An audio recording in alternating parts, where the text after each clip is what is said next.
Hi, my name is Maranda Elkin, and I'm the CEO and co-founder of Luminary, an all-in-one membership community for personal growth and well-being. I have absolutely loved having the VidaCushion in my life.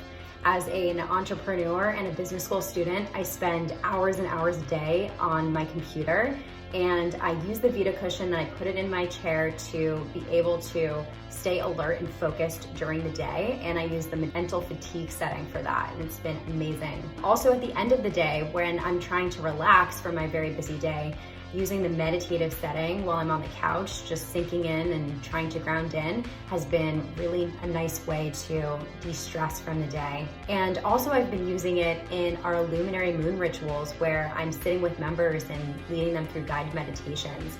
I'll often use the Bluetooth functionality to play soothing music during that time to create a really nice experience. And also while I'm pulling oracle cards, it just feels like a really great value add to the community. I've loved having this VidaCushion in my life. It's been such a gift during a time where self-care feels like such a priority. So I'm so thankful to the Meridian team and Melanie for bringing this into my life, and excited to see what other products come into Meridian's future.